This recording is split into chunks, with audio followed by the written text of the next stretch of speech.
Hello everyone, എല്ലാവർക്കും നമസ്കാരം. മറ്റൊരു പ്രധാനപ്പെട്ട ടോപ്പിക്കാണ് നമ്മൾ ഇന്ന് ചർച്ച ചെയ്യുന്നത്. നമ്മളുടെ രാജ്യത്തെ ഏറ്റവും ബൃഹത്തായിട്ടുള്ള അല്ലെങ്കിൽ വലിയൊരു പൊതുമേഖലാ ശൃംഖലകളിലൊന്നാണ് ഇന്ത്യൻ പോസ്റ്റൽ ഡിപ്പാർട്ട്മെന്റ് അല്ലെങ്കിൽ തപാൽ വകുപ്പ് എന്ന് പറയുന്നത്. നമുക്കറിയാം, ഇന്ത്യയിലെ എല്ലാ മുക്കിലും മൂലയിലും നമുക്ക് ഒരു പോസ്റ്റൽ ഓഫീസ് കാണാൻ സാധിക്കും. ചെറുതും വലുതുമായിട്ടുള്ള പോസ്റ്റൽ ഓഫീസസ് നമുക്ക് വ്യാപകമായിട്ട് ഇന്ത്യയിൽ എല്ലായിടത്തും കാണാൻ സാധിക്കുന്ന ഒരു സംഭവമാണ്. അപ്പോൾ തീർച്ചയായിട്ടും ഇന്ത്യയിലെ പടർന്ന് പന്തലിച്ച് കിടക്കുന്ന, ഇന്ത്യയിലെ നല്ല റീച്ചുള്ള ഒരു പൊതുമേഖലാ സ്ഥാപനമാണ് ഇന്ത്യൻ പോസ്റ്റൽ ഡിപ്പാർട്ട്മെന്റ്. അപ്പോൾ ആ പോസ്റ്റൽ ഡിപ്പാർട്ട്മെന്റ് ഇനിയും മ്യൂച്വൽ ഫണ്ടിന്റെ വിതരണത്തിന് വേണ്ടി കേന്ദ്ര ഗവൺമെന്റ് ഉപയോഗിക്കാൻ പോവുകയാണ് എന്നുള്ളതാണ് നമ്മൾ ഈ ടോപ്പിക്കിൽ കൂടെ നമ്മൾ ഷെയർ ചെയ്യുന്നൊരു ഇൻഫർമേഷൻ ആണ്. അതായത് മ്യൂച്വൽ ഫണ്ട് വിതരണത്തിൻ്റെ, കാരണം ഇതിൽ അങ്ങനെ ഒരു സംവിധാനം നമ്മുടെ രാജ്യത്തില്ലല്ലോ. മ്യൂച്വൽ ഫണ്ട് വിതരണം ചെയ്യാൻ വേണ്ടി മ്യൂച്വൽ ഫണ്ടിൻ്റെ അസറ്റ് മാനേജ്മെൻറ്റ് കമ്പനീസ് ഉണ്ട്. അസറ്റ് മാനേജ്മെൻറ്റ് കമ്പനികളാണ് അത് മ്യൂച്വൽ ഫണ്ട് കമ്പനികൾ എന്ന് പറയുന്നത്. അവരുടെ മ്യൂച്വൽ ഫണ്ട് പിന്നെ യൂണിറ്റുകൾ അല്ലെങ്കിൽ പ്രോഡക്ട്സുകൾ അവർ അവരുടേതായിട്ടുള്ള ചാനൽ വഴി ഇല്ല പ്രോസ്പെക്റ്റീവ് ആയിട്ടുള്ള ഇൻവെസ്റ്റേഴ്സിന് അല്ലെങ്കിൽ പിന്നെ ആൾക്കാർക്ക് അത് മേടിക്കാൻ, യൂണിറ്റ് മേടിക്കാൻ തയ്യാറായിട്ടുള്ള അല്ലെങ്കിൽ അതിന് താല്പര്യമുള്ള ആൾക്കാർക്ക് സെയിൽ ചെയ്യുകയും മാർക്കറ്റ് ചെയ്യുകയും ചെയ്യുന്ന ഒരു സംവിധാനമാണ് നമ്മൾ പൊതുവെ ഇതിൽ നമുക്ക് കാണുവാൻ സാധിക്കുന്നത്. അതിന് പ്രത്യേകിച്ച് ഗവൺമെൻറ്റിൻ്റെ ഒരു ഏതെങ്കിലും ഡിപ്പാർട്ട്മെൻറ്റോ ഏജൻസിയോ അല്ലെങ്കിൽ ഇതുപോലുള്ള ഏതെങ്കിലും പൊതുമേഖലാ സ്ഥാപനമൊന്നും ഇതിൽ അങ്ങനെ ഗവൺമെൻറ് തിരഞ്ഞെടുത്തിട്ടില്ല മ്യൂച്വൽ ഫണ്ട് പിന്നെ എന്താണ് പറയുന്നത് വിറ്റഴിക്കാൻ വേണ്ടി. പക്ഷേ ഇപ്പോൾ ഒരു ലേറ്റസ്റ്റ് ആയിട്ടുള്ള ഒരു ഗവൺമെൻറ്റിൻ്റെ തീരുമാനം അല്ലെങ്കിൽ ഗവൺമെൻറ്റിൻ്റെ ഒരു പരിഷ്കാരം എന്ന് പറഞ്ഞു കഴിഞ്ഞാൽ ഇന്ത്യൻ പോസ്റ്റും അല്ലെങ്കിൽ നമ്മുടെ ഇന്ത്യൻ പോസ്റ്റൽ ഡിപ്പാർട്ട്മെൻറ്റും ബോംബെ സ്റ്റോക്ക് എക്സ്ചേഞ്ചും തമ്മിൽ BSEയും തമ്മിൽ ഒരു സുപ്രധാനമായിട്ടുള്ള ഒരു കരാറിൽ ഒപ്പുവെച്ചിരിക്കുകയാണ്. ആ കരാറിൽ ഒപ്പുവെച്ചിരിക്കുന്നത് പറഞ്ഞു കഴിഞ്ഞാൽ ഇതുവരെ നമുക്ക് ഈ മ്യൂച്വൽ ഫണ്ടിനെ കുറിച്ച് നമ്മൾ പറയുമ്പോൾ തീർച്ചയായിട്ടും അതിൻ്റെ ഒരു പ്രത്യേകത എന്ന് പറഞ്ഞു കഴിഞ്ഞാൽ ഗ്രാമീണ മേഖലയുമായിട്ട് വലിയ ബന്ധമൊന്നുമില്ല മ്യൂച്വൽ ഫണ്ട് എന്നുള്ളത്. പൊതുവേ നമുക്കറിയാം, ഇന്ത്യയിലെ ബഹുഭൂരിപക്ഷം ജനങ്ങളും ഗ്രാമീണ മേഖലകളിലാണ്. അർബനൈസേഷൻ വളരെ ദ്രുതഗതിയിൽ ഇന്ത്യയിൽ സംഭവിക്കുന്നുണ്ടെങ്കിൽ തന്നെയും ഇപ്പോഴും ബഹുഭൂരിപക്ഷം ജനങ്ങളും ഈ പറഞ്ഞ അർബൻ സെൻറ്റേഴ്സിലല്ല ജീവിക്കുന്നത്. കൂടുതലും ഗ്രാമങ്ങൾ എന്ന് പറയുന്ന വില്ലേജ് അല്ലെങ്കിൽ അതുപോലുള്ള ഈ പറഞ്ഞ ടൗൺ ഏരിയാസിലൊക്കെ തന്നെയാണ് ഇപ്പോഴും കൂടുതൽ ആൾക്കാരും റെസിഡൻസ് തിരഞ്ഞെടുത്തിട്ടുള്ളത്. അപ്പോൾ ഇതിലെ മ്യൂച്വൽ ഫണ്ടിനെ കുറിച്ച് പറയുന്നത് അതൊരു ഉം, എന്താ മെട്രോ അല്ലെങ്കിൽ അർബൻ കൾച്ചറാണ്. കാരണം എന്ന് വെച്ചാൽ അർബൻ പോപ്പുലേഷന് മാത്രം പ്രാപ്യമായിട്ടുള്ള ഒരു കാര്യമാണ് ഈ മ്യൂച്വൽ ഫണ്ട് എന്ന് പറയുന്നത്. ഗ്രാമീണ മേഖലയിലേക്ക് ഈ മ്യൂച്വൽ ഫണ്ടിന്റെ പെനിട്രേഷൻ, കാരണം പൊതുവേ നമുക്കറിയാം ഗ്രാമീണ മേഖല എന്ന് പറയുമ്പോൾ പണ്ടത്തെ ഒരു കോൺസെപ്റ്റ് വെച്ചിട്ട് പൊതുവേ ആൾക്കാർക്ക് ഈ ബാഹ്യലോകത്തെക്കുറിച്ച് അല്ലെങ്കിൽ പ്രത്യേകിച്ച് ഇതുപോലുള്ള കാര്യങ്ങളെക്കുറിച്ചൊന്നും ഒരു കാഴ്ചപ്പാട് ഉണ്ടാകാനോ, അല്ലെങ്കിൽ നമുക്കറിയാം ഒരുപക്ഷെ ഈ പിന്നെ ഡിമോണിറ്റൈസേഷൻ വന്നതിന് ശേഷം തന്നെ ആയിരിക്കാം ഇത്രയും ബാങ്ക് അക്കൗണ്ടിലൊക്കെ തന്നെ ഒരുപക്ഷെ തുറക്കപ്പെട്ടത്. അപ്പം അതിനു മുമ്പ് ഒരുപക്ഷെ ജനങ്ങൾക്ക് ബാങ്ക് അക്കൗണ്ടുകൾ ഇല്ലാത്ത ഒട്ടനവധി ജനങ്ങൾ നമ്മുടെ രാജ്യത്തുണ്ടായിരുന്നു എന്നുള്ള ഒരു വസ്തുത കൂടി നമ്മൾ മനസ്സിലാക്കുക. അപ്പോൾ ഒത്തിരി മാറ്റങ്ങൾ നമ്മുടെ രാജ്യത്ത് സംഭവിക്കാനുണ്ട്. അപ്പോൾ ഈ മ്യൂച്വൽ ഫണ്ടിനെ ഈ വില്ലേജിലേക്ക് അല്ലെങ്കിൽ ഗ്രാമീണ മേഖലകളിലേക്ക് അതിൻ്റെ ഒരു പിന്നെ എന്താ പറയുന്നത് അതിനെ കൊണ്ടെത്തിക്കുക എന്നുള്ള ഒരു ലക്ഷ്യത്തോടു കൂടി ആണ് ഇപ്പോൾ ഗവൺമെൻറ് ഈ ഇന്ത്യൻ പോസ്റ്റൽ ഡിപ്പാർട്ട്മെൻറ്റിനെ ഉപയോഗിച്ചിട്ട് ബോംബെ സ്റ്റോക്ക് എക്സ്ചേഞ്ചുമായിട്ട് ഒരു പങ്കാളിത്തം അല്ലെങ്കിൽ ഒരു കരാർ ഒപ്പിട്ടിട്ട് അതുവഴി തീർച്ചയായിട്ടും ഈ പറഞ്ഞ മ്യൂച്വൽ ഫണ്ടിൻ്റെ വിതരണം ജനങ്ങളിലേക്ക് എത്തിക്കുവാൻ വേണ്ടി ഇപ്പോൾ ഗവൺമെൻറ് മുന്നോട്ട് വന്നിരിക്കുന്നു. അപ്പോൾ ഇതിൻ്റെ ഇനിഷ്യൽ കരാർ എന്ന് പറഞ്ഞാൽ 3 വർഷത്തേക്കാണ് ഈ തപാൽ വകുപ്പും അതുപോലെ BSEയും തമ്മിൽ. അപ്പോൾ അതിനുള്ള ധാരണാപത്രം അല്ലെങ്കിൽ മെമ്മോറാണ്ടം ഓഫ് അണ്ടർസ്റ്റാൻഡിങ് ഗവൺമെൻറ്റും ഈ പറഞ്ഞ ബോംബെ സ്റ്റോക്ക് എക്സ്ചേഞ്ചും തമ്മിൽ ഒപ്പിട്ടിട്ടുണ്ട്. അത് പിന്നീട് വേണമെങ്കിൽ റിന്യൂ ചെയ്യാം എന്നുള്ളൊരു ക്ലോസ് ഉണ്ട് അതിനകത്തിൽ. അപ്പോൾ ഇതിൻ്റെ കരാറിൻ്റെ ഉള്ളിൽ പറഞ്ഞിരിക്കുന്ന അല്ലെങ്കിൽ ഈ പറഞ്ഞ മാറ്റങ്ങൾ വരുന്നതോടുകൂടി എന്താണെന്ന് ചോദിച്ചു കഴിഞ്ഞാൽ ചില തിരഞ്ഞെടുക്കപ്പെട്ട സെലക്റ്റഡ് ആയിട്ടുള്ള ചില പോസ്റ്റ് ഓഫീസുകൾ അത് BSEയുടെ മ്യൂച്വൽ ഫണ്ടിൻ്റെ ഒരു വിതരണ പ്ലാറ്റ്ഫോം ഉണ്ട്, BSE സ്റ്റാർ MF എന്നും പറഞ്ഞിട്ട്. അപ്പോൾ അതുവഴി മ്യൂച്വൽ ഫണ്ട് ഉൽപ്പന്നങ്ങൾ വിതരണം ചെയ്യുന്ന ഏജന്റുമാരായിട്ട് പ്രവർത്തിക്കുകയാണ് ശരിക്കും പറഞ്ഞാൽ.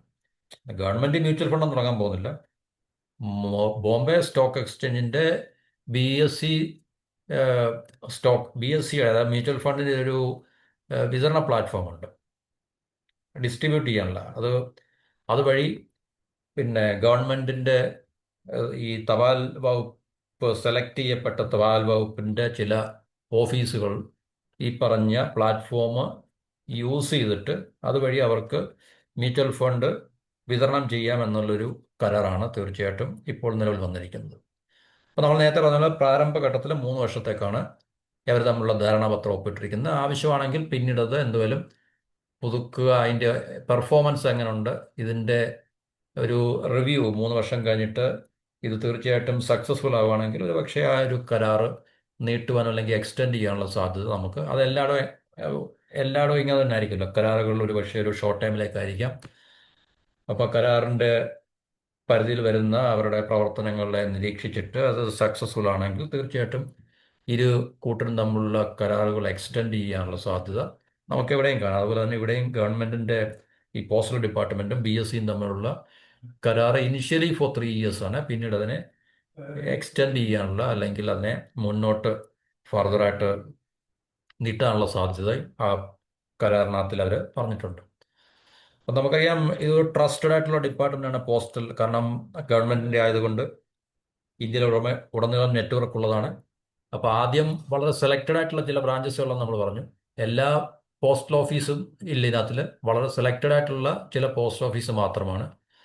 അപ്പോൾ ഏകദേശം ഈ പറഞ്ഞ പോസ്റ്റ് ഓഫീസുകൾ, തിരഞ്ഞെടുക്കപ്പെട്ട പോസ്റ്റ് ഓഫീസുകൾ നമ്മൾ പറഞ്ഞു BSEയുടെ ഒരു സ്റ്റാർ FM പ്ലാറ്റ്ഫോം ഉണ്ട്, അതുമായിട്ട് ഇൻ്റഗ്രേറ്റ് ചെയ്യും.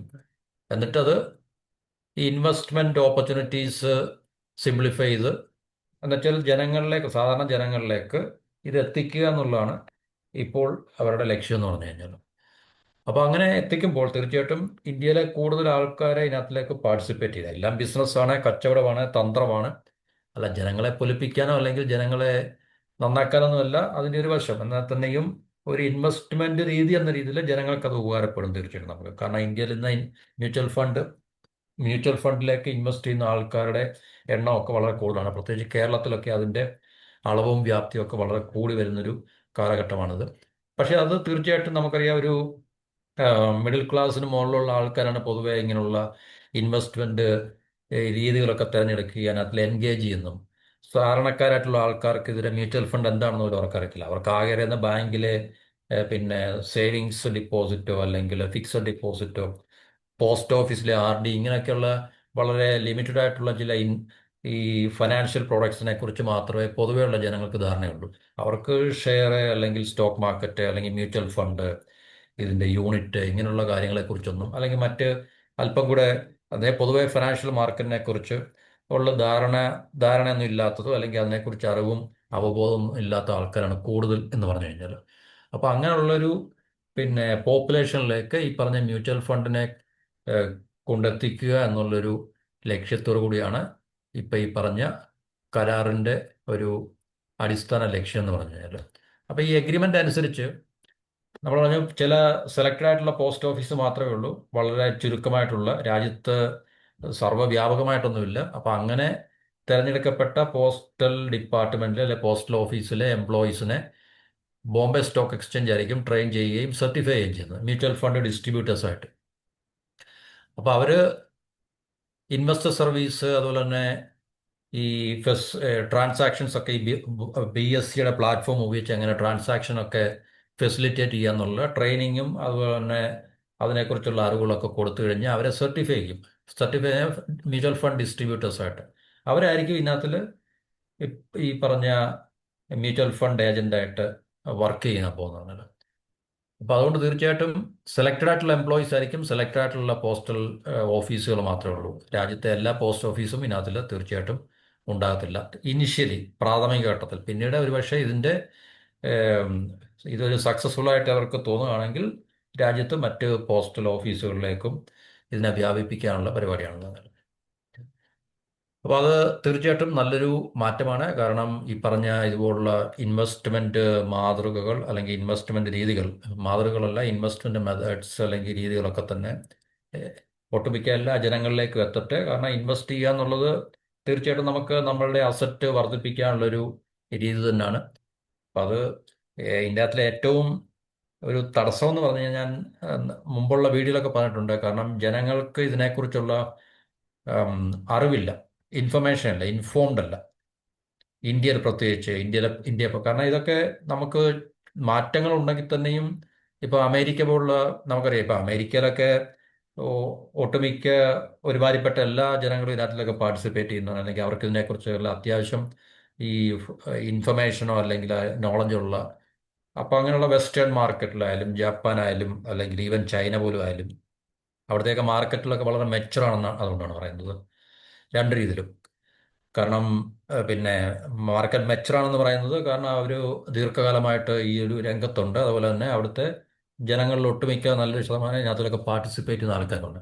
പക്ഷേ ഇന്ത്യയിൽ അങ്ങനെ ഒരു പിന്നെ പാർട്ടിസിപ്പേഷൻ ഇല്ലാത്തതിന് കാരണം ജനങ്ങൾക്ക്, ബഹുഭൂരിപക്ഷം വരുന്ന ജനങ്ങൾക്ക് ഇതിനെക്കുറിച്ച് അറിവില്ല. ഒട്ടുമിക്ക ആരും തന്നെ മ്യൂച്വൽ ഫണ്ട് എന്താണെന്ന് കേട്ടിട്ട് പോലും ഇല്ലായിരിക്കും നമ്മുടെ രാജ്യത്ത് നിന്ന് വന്നിട്ട്, പ്രത്യേകിച്ച് ഇതുപോലുള്ള സ്ഥലങ്ങളിൽ. അപ്പോൾ ഇത് ടിയർ 2 ടിയർ 3 റൂറൽ റീജിയന്, അതുപോലെ തന്നെ ഈ ടിയർ 2 ടിയർ 3 എന്നൊക്കെ പറഞ്ഞാൽ ടൗൺഷിപ്പാണ് ശരിക്കും, സിറ്റി അല്ലാത്ത അതിന് താഴെ വരുന്ന ടൗൺഷിപ്പിലുള്ള, അതുപോലെ തന്നെ റൂറൽ ഏരിയയിലുള്ള ആൾക്കാർക്കൊക്കെ തന്നെ പ്രയോജനപ്പെടുന്ന രീതിയിൽ അത് ഒരു മാറ്റത്തിന് വഴിതെളിക്കുന്നതാണെന്നാണ് നമുക്കിത് മനസ്സിലാക്കാൻ സാധിക്കുന്നത്. അപ്പോൾ ഇതിന് ശരിക്കും പറഞ്ഞാൽ അടിസ്ഥാന ഒരു പ്രശ്നം എന്ന് പറഞ്ഞു കഴിഞ്ഞാൽ ഈ ഇൻവെസ്റ്റ്മെന്റിനെ കുറിച്ച്, കാരണം ജനങ്ങൾക്കെല്ലാം ബാങ്കിലെ ഡിപ്പോസിറ്റ് മാത്രമേ അറിയത്തുള്ളൂ. ഡിപ്പോസിറ്റ് വേറെ, ഇൻവെസ്റ്റ്മെന്റ് വേറെ. ആ ജനങ്ങൾക്ക് പൊതുവെ അറിയാവുന്ന ഫിക്സഡ് ഡിപ്പോസിറ്റ് ആയിരിക്കാം, അല്ലെങ്കിൽ പോസ്റ്റ് ഓഫീസിലെ ഈ പറഞ്ഞ RD, സേവിങ്സ്, ഇങ്ങനെയൊക്കെയുള്ള കാര്യങ്ങൾ മാത്രമേ ജനങ്ങൾക്ക് അറിയ അത് അവരെ അറിഞ്ഞുകൊണ്ട് ചെയ്യുന്നതല്ല. കാരണം ഇങ്ങനെയുള്ള ചില ഈ ഓപ്ഷൻസ് ഉണ്ട് എന്നവർക്ക് അറിയാവുന്നുണ്ട്. തീർച്ചയായിട്ടും ഈ പറഞ്ഞ വളരെ ലിമിറ്റഡ് ആയിട്ടുള്ള ഇൻവെസ്റ്റ്മെന്റ് ഓപ്ഷൻസ് മാത്രമേ ജനങ്ങളുടെ മുമ്പിലുള്ളൂ. അപ്പോൾ അതിനൊക്കെ ഒരു മാറ്റം വരുത്തുവാനും കൂടുതൽ ജനങ്ങളിലേക്ക് മ്യൂച്വൽ ഫണ്ട് എന്നുള്ളൊരു കോൺസെപ്റ്റ് എത്തിക്കാനും ഒക്കെ തന്നെയാണ് ഇപ്പോൾ ഗവൺമെന്റിന്റെ ഈ പോസ്റ്റൽ ഡിപ്പാർട്ട്മെന്റും BSEയും തമ്മിൽ കൈകോർത്തിരിക്കുന്നത്. അത് ഗവൺമെന്റ് 2025-26 ബജറ്റ് വിഷനാണ് ശരിക്കും പറഞ്ഞു കഴിഞ്ഞാൽ. അതായത് ഇന്ത്യയുടെ ഈ ഉം, ഇന്ത്യയിൽ അങ്ങോളം ഇങ്ങോളം വ്യാപിച്ചെടുക്കുന്ന ഈ പോസ്റ്റൽ നെറ്റ്വർക്കാണ്, വാസ്റ്റായിട്ടുള്ള പോസ്റ്റൽ നെറ്റ്വർക്കിനെ ഉപയോഗിച്ച് ജനങ്ങളുടെ, അതായത് റൂറൽ അതുപോലെ തന്നെ സെമി അർബൻ റീജിയൻസിലൊക്കെ ഈ ജനങ്ങളുടെ സാമ്പത്തിക ഏഹ്, ജീവിത രീതികൾ, സാമ്പത്തികമായിട്ട് ബന്ധപ്പെട്ട ഇക്കണോമിക് ആക്ടിവിറ്റീസിന് ഒരു മാറ്റം ഉണ്ടാക്കുക. അപ്പോൾ അങ്ങനെ മാറ്റം ഉണ്ടാക്കണമെങ്കിൽ ജനങ്ങളിലേക്ക് ഇതുപോലുള്ള ഈ ഫിനാൻഷ്യൽ പ്രോഡക്ട്സും അല്ലെങ്കിൽ ഫിനാൻഷ്യൽ ഇൻവെസ്റ്റ്മെന്റ് രീതിയിലൊക്കെ തന്നെ എത്തിക്കുക എന്നുള്ളത് വളരെ അത്യാവശ്യമാണ്. ഇപ്പം നമുക്കറിയാം ഒരു പ്രൈവറ്റ് ബാങ്കായി തന്നെ കാരണം പണ്ട് ഈ ഇന്ത്യയിൽ പൊതുമേഖല ബാങ്കുകൾ നാഷണലൈസ് ചെയ്ത് എന്തിനാണെന്ന് ചോദിച്ചു കഴിഞ്ഞാൽ, ഈ പ്രൈവറ്റ് ബാങ്ക് എന്ന് പറഞ്ഞാൽ അവർ തീർച്ചയായിട്ടും ലാഭം നോക്കി ഒക്കെ മാത്രമേ അവരുടെ ലൊക്കേഷൻ ഡിസൈഡ് ചെയ്യത്തുള്ളൂ, അല്ലെങ്കിൽ അവർക്ക് കൂടുതൽ പ്രോഫിറ്റബിൾ ആവുന്ന രീതിയിൽ. പ്രത്യേകിച്ച് അവർ കൂടുതൽ സിറ്റി ഓറിയൻറ്റഡ് ആയിരിക്കും, അല്ലെങ്കിൽ അർബൻ ഓറിയൻറ്റഡ് ആയിരിക്കും. പൊതുവേ അവർ വില്ലേജിലൊന്നും ബാങ്കുകൾ തുടങ്ങാനുള്ള സാധ്യത വളരെ കുറവാണ്. ഇപ്പോഴും അങ്ങനെയൊക്കെ തന്നെ നമ്മൾ നോക്കിക്കഴിഞ്ഞാൽ. പക്ഷേ ജനങ്ങളിലേക്ക് ബാങ്കിങ് സൗകര്യങ്ങൾ എത്തിക്കുക, അല്ലെങ്കിൽ ജനങ്ങൾക്ക് ബാങ്കിങ് സൗകര്യങ്ങൾ, ഫെസിലിറ്റി ഉണ്ടാകുക എന്നുള്ള ലക്ഷ്യത്തോടെയാണ് നമ്മൾ പണ്ട് ബാങ്കിന്റെ നാഷണലൈസേഷൻ ഒക്കെ ഇവിടെ ആരംഭിച്ചെന്നാണ് പറയുന്നത്. അപ്പോൾ അങ്ങനെ നമുക്കറിയാം പണ്ട് SBI അല്ലെങ്കിൽ SPTയുടെ ഒക്കെ ബ്രാഞ്ചുകൾ, അല്ലെങ്കിൽ മറ്റ് പൊതുമേഖലാ ബ്രാഞ്ചുകളൊക്കെ തന്നെ ഈ പറഞ്ഞ ഈ ടിയർ 2 ടിയർ 1 അല്ലെങ്കിൽ റൂറൽ ഏരിയാസിലൊക്കെ തന്നെ ഗവൺമെന്റ് തുടങ്ങുകയും ഇപ്പോഴും നമുക്ക് കാണാൻ സാധിക്കും ഈ പറഞ്ഞ ബാങ്കുകളുടെയൊക്കെ ബ്രാഞ്ചുകൾ. പക്ഷേ എന്നാൽ ഈ പ്രൈവറ്റ് ബാങ്ക്സിന്റെ പൊതുവായിട്ടുള്ള ICICയോ HDFCയോ അല്ലെങ്കിൽ അതുപോലുള്ള ബാങ്കുകളൊന്നും നമുക്ക് ഈ പറഞ്ഞ റൂറൽ ഏരിയയിലോ അല്ലെങ്കിൽ ഈ പറഞ്ഞ 2ാം ക്ലാസ് 3ാം ക്ലാസ് ടൗൺഷിപ്പിലൊന്നും നമുക്ക് കാണാൻ സാധിക്കത്തില്ല. അപ്പോൾ അതുപോലെ തന്നെയാണ് ഈ മ്യൂച്വൽ ഫണ്ടിന്റെ അസറ്റ് മാനേജ്മെന്റ് കമ്പനികളും, അവരെല്ലാം സിറ്റി ബേസ്ഡ് ആയിരിക്കും. അവർ സിറ്റിയിൽ നിന്ന് മാറി ഈ പറഞ്ഞ റൂറൽ ഏരിയാസിലോ അല്ലെങ്കിൽ ഈ ഈ ടൗൺഷിപ്പ് ടിയർ 1 ടിയർ 2 ഈ ടൗൺഷിപ്പിലൊന്നും അവർ വന്നിട്ട് ബിസിനസ് ചെയ്യുന്നതോ, അല്ലെങ്കിൽ ടിയർ 1 അല്ല, ടിയർ 2 ടിയർ 3 എന്ന് വെച്ചാൽ 2ാം നിരയിലുള്ള 3ാം നിരയിലുള്ള ടൗൺഷിപ്പ് ഒക്കെ തന്നെ പറയുന്നത്. നമ്മൾ വളരെ നമുക്കൊരു ടൗൺ എന്ന് വേണേൽ വിളിക്കാം, അത്രയ്ക്കുള്ള ഒരു സിറ്റി പോലും ആകാത്ത സ്ഥലങ്ങൾ, ടൗൺ എന്ന് നമുക്ക് വിളിക്കാൻ പറ്റുന്ന സ്ഥലങ്ങളിലൊന്നും ഇതുപോലുള്ള മ്യൂച്വൽ ഫണ്ട് കമ്പനികളെയോ അല്ലെങ്കിൽ അസറ്റ് മാനേജ്മെന്റ് കമ്പനികളെ നമുക്ക് കാണാൻ സാധിക്കില്ല. അവരുടെ ബിസിനസിൻ്റെ എന്താണ് പറയുന്നത് എക്സ്പാൻഷൻ ഈ പറഞ്ഞ റൂറൽ ഏരിയാസിലൊന്നും ഒട്ടും ഇല്ലതാണ്. പക്ഷേ അതുകൊണ്ട് തന്നെ ജനങ്ങൾക്ക് ഇതിനെക്കുറിച്ചൊന്നും കൃത്യമായിട്ടുള്ള ഒരു ഇൻഫർമേഷൻ അല്ലെങ്കിൽ ദേ ആർ നോട്ട് ഇൻഫോംഡ് എന്നാണ് പറഞ്ഞത്. അപ്പോൾ അതിനകത്തിലൊക്കെ ഒരു മാറ്റം ഉണ്ടാക്കിയെടുക്കുക എന്നുള്ളൊരു ലക്ഷ്യത്തോടു കൂടിയായിരിക്കാം ഗവൺമെൻറ് ഇപ്പം ഇങ്ങനൊരു മാറ്റത്തിന് ഒരു പക്ഷേ ഒരു തുടക്കം കുറിച്ചിരിക്കുന്നത്. അപ്പോൾ അത് തീർച്ചയായിട്ടും നമ്മളുടെ ഈ പറഞ്ഞ തപാൽ വകുപ്പിനെ കുറിച്ച് രാജ്യത്ത് എമ്പാടും ഒരു ട്രസ്റ്റഡ് ആയിട്ടുള്ളൊരു സംവിധാനമാണല്ലോ. വിശ്വാസ്യത രാജ്യത്തും എമ്പാടും ഉണ്ട്. അപ്പം അതിൻ്റെ ആ ഒരു ട്രസ്റ്റിനെ ബേസ് ചെയ്ത് അതുപോലെ തന്നെ BSE എന്ന് പറഞ്ഞു കഴിഞ്ഞാൽ നമുക്കറിയാം, അതും ബോംബെ സ്റ്റോക്ക് എക്സ്ചേഞ്ചും ജനങ്ങൾക്ക് സർവ്വസാധാരണമായിട്ട് അറിയാവുന്നൊരു ഇൻസ്റ്റിറ്റ്യൂഷൻ അല്ല. സ്റ്റോക്ക് എക്സ്ചേഞ്ചിനെ കുറിച്ച് അറിയത്തില്ല, സ്റ്റോക്ക് മാർക്കറ്റിനെ കുറിച്ച് അറിയത്തില്ല. എന്നാലും അത് പോസ്റ്റൽ ഡിപ്പാർട്ട്മെന്റ്, അതായത് പോസ്റ്റ് ഓഫീസ് ആയതുകൊണ്ട്, തപാൽ ഓഫീസ് ആയതുകൊണ്ട് തപാൽ ഓഫീസിൽ വർക്ക് ചെയ്യുന്ന അല്ലെങ്കിൽ തപാൽ ഓഫീസിൽ കൂടിയാണ് ഇതിൻ്റെ ഡിസ്ട്രിബ്യൂഷൻ നടക്കുന്നതുകൊണ്ട് ജനങ്ങൾക്കത് വിശ്വാസയോഗ്യമാകും എന്നുള്ളൊരു കാര്യത്തിൻ്റെ അടിസ്ഥാനത്തിലാണ് ഇപ്പോൾ BSEയുടെ കയ്യിലുള്ള ഈ പറഞ്ഞ സാങ്കേതിക വിദ്യ, ടെക്നോളജിക്കൽ, പിന്നെ അവരുടെ എന്താ പറയുന്നത് ആ ഒരു ടെക്നോളജിയും, പിന്നെ ഇത് നമ്മുടെ പോസ്റ്റൽ ഡിപ്പാർട്ട്മെന്റിന്റെ വിശ്വാസ ട്രസ്റ്റൂടെ കൂട്ടിച്ചേർത്ത് ഇതിനെ കൂടുതൽ സ്വീകാര്യമാക്കി തീർക്കുവാൻ കഴിയുമെന്നാണ് ഗവൺമെന്റ് കരുതുന്നത്. അപ്പോൾ സാധാരണ നമ്മൾ നേരത്തെ പറഞ്ഞ പോലെ ഈ മ്യൂച്വൽ ഫണ്ട് നിക്ഷേപം ഒരു മെട്രോ നഗരത്തിന്റെ സംസ്കാരം അല്ലെങ്കിൽ സംവിധാനം ആണ്, ഇപ്പോഴും അങ്ങനെ തന്നെയാണ്. അപ്പോൾ അതിനെ ഒരു മാറ്റി ഈ ഗ്രാമങ്ങളിലേക്ക് അതിനെ വ്യാപിപ്പിക്കുക, ഗ്രാമങ്ങളിലെ ജനങ്ങൾക്കും Tier 2 Tier 3 ടൗൺഷിപ്പ് പോലുള്ള സ്ഥലങ്ങളും റൂറൽ റീജിയനിലേക്ക് പോപ്പുലേഷന് ഇതിൻ്റെ ഫലങ്ങൾ അല്ലെങ്കിൽ ഇതിൻ്റെ ഗുണങ്ങൾ എത്തിക്കുക അല്ലെങ്കിൽ കിട്ടണമെന്നുള്ളൊരു ലക്ഷ്യം മുൻനിർത്തിയാണ്. അതൊരു നിക്ഷേപ മാർഗമായിട്ട് അവർക്ക് തിരഞ്ഞെടുക്കാൻ കഴിയണം എന്നുള്ളതിനെ കൂടെ കണ്ടുകൊണ്ടാണ് ഇപ്പോൾ ഈ ഒരു മാറ്റം ഗവൺമെന്റ് കൊണ്ടുവന്നിരിക്കുന്നതെന്നാണ് പൊതുവെയുള്ള വിലയിരുത്തൽ. അപ്പോൾ രാജ്യത്തെ റീറ്റെയിൽ ഇൻവെസ്റ്റ്മെന്റിന്റെ മേഖലയിൽ ഒരു കുതിച്ചുചാട്ടം ഇതുണ്ടാക്കുവാൻ സാധിക്കും എന്നുള്ളത് നമുക്ക് പ്രതീക്ഷിക്കാവുന്ന അല്ലെങ്കിൽ പ്രതീക്ഷയ്ക്ക് വക നൽകുന്ന ഒരു കാര്യമാണ്. കാരണം ഇപ്പോൾ നമുക്കറിയാം, ഇത് എന്തായാലും ജനങ്ങളുടെ കയ്യിലുള്ള പണം മാർക്കറ്റിലേക്ക് പോകുമ്പോൾ തീർച്ചയായിട്ടും അതിൻ്റെ ആയിട്ടുള്ള ചലനങ്ങൾ സമ്പദ് മേഖലയിൽ ഉണ്ടാകും. ഇല്ല, നമ്മളിപ്പോൾ നമ്മുടെ കയ്യിൽ 1,000 രൂപ വെക്കുന്നതും അത് നമ്മൾ ബാങ്കിൽ കൊണ്ട് ഡിപ്പോസിറ്റ് ചെയ്യുന്നതും തമ്മിൽ രണ്ടും ഒരു ഹ്യൂജ് ഡിഫറൻസ് ഉണ്ട്. ആ സെയിം പൈസ തന്നെയാണ്, സെയിം വാല്യൂ ഉള്ള പൈസയാണ്, പക്ഷേ സെയിം മൂല്യമുള്ള പൈസയാണ്, പക്ഷെ അത് ഉണ്ടാക്കുന്ന ചലനങ്ങൾ അല്ലെങ്കിൽ അത് ഒരു കാറ്റലിസ്റ്റ് ആയിട്ട് അത് വർക്ക് ചെയ്യും ശരിക്കും പറഞ്ഞു കഴിഞ്ഞാൽ. അപ്പോൾ അങ്ങനെ തീർച്ചയായിട്ടും ജനങ്ങളുടെ ഏഹ്, ഈ കൈകളിലുള്ള അൺഇൻവെസ്റ്റഡ് ആയിട്ടുള്ള എമൗണ്ടുകൾ ഇതുപോലുള്ള ചാനലുകൾ കൂടി അതിനെ എന്താണ് പറയുന്നത് ഒന്ന് കൊണ്ട് മാർക്കറ്റിലേക്ക് എക്കോണമിയുടെ നെറ്റ്വർക്കിലേക്ക് കൊണ്ടെത്തിച്ചു കഴിഞ്ഞാൽ തീർച്ചയായിട്ടും അത് സമ്പദ് മേഖലയിലും സമ്പദ് വ്യവസ്ഥയിലും ഉണ്ടാക്കുന്ന മാറ്റങ്ങൾ അല്ലെങ്കിൽ ചലനങ്ങൾ നമുക്ക് തീർച്ചയായിട്ടും പ്രതീക്ഷിക്കാവുന്നതിനപ്പുറമാണ് എന്നുള്ളതാണ് ഇതിനകത്തിലെ ഒരു പ്രധാനപ്പെട്ട ഒരു ഘടകമുണ്ട്. അതുകൊണ്ടാണ് നമ്മൾ ഈ നമ്മുടെ കയ്യിലുള്ള ക്യാഷ് എപ്പോഴും എന്താണ് പറയുന്നത് അൺയൂസ്ഡ് എന്താണ്, അത് ശരിക്കും അൺപ്രൊഡക്റ്റീവാണ്. അത് നമ്മൾ ഇതുപോലുള്ള ഏതെങ്കിലും മാർക്കറ്റിലേക്ക് ഇപ്പം നമ്മൾ സ്പെൻഡ് ചെയ്താൽ തന്നെ മതി. ഇപ്പം നമ്മൾ ഉദാഹരണത്തിന് നമ്മുടെ കയ്യിൽ 1,000 രൂപ നമ്മൾ വെച്ചുകൊണ്ടിരിക്കുന്നതും നമ്മളതിനെ മാർക്കറ്റിലേക്ക് സ്പെൻഡ് ചെയ്യുന്നതും തമ്മിൽ ഒത്തിരി വ്യത്യാസമുണ്ട്. സമ്പദ് വ്യവസ്ഥയിൽ അത് മാറ്റങ്ങൾ ഉണ്ടാക്കും, ചലനങ്ങൾ ഉണ്ടാക്കും. അത് നമുക്ക് കോമൺ സെൻസ് ആണ് അത് ശരിക്കും പറഞ്ഞു കഴിഞ്ഞാൽ. അപ്പോൾ അതുകൊണ്ട് ജനങ്ങൾക്ക് ഒരുപക്ഷെ ഗ്രാമ മേഖലയിലുള്ള ആൾക്കാർക്ക് ചെറിയ തോതിലും, കാരണം മ്യൂച്വൽ ഫണ്ടിന്റെ ഏറ്റവും ഒരു അട്രാക്റ്റീവ് സാധനം നമുക്ക് ചെറിയ പൈസ ഇൻവെസ്റ്റ് ചെയ്ത് നമുക്ക് യൂണിറ്റുകൾ വാങ്ങിക്കാൻ സാധിക്കുന്നുള്ളതാണ്. അപ്പോൾ ജനങ്ങൾക്ക് വലിയ ഇൻവെസ്റ്റ്മെന്റ് ഒന്നും ആവശ്യമില്ല.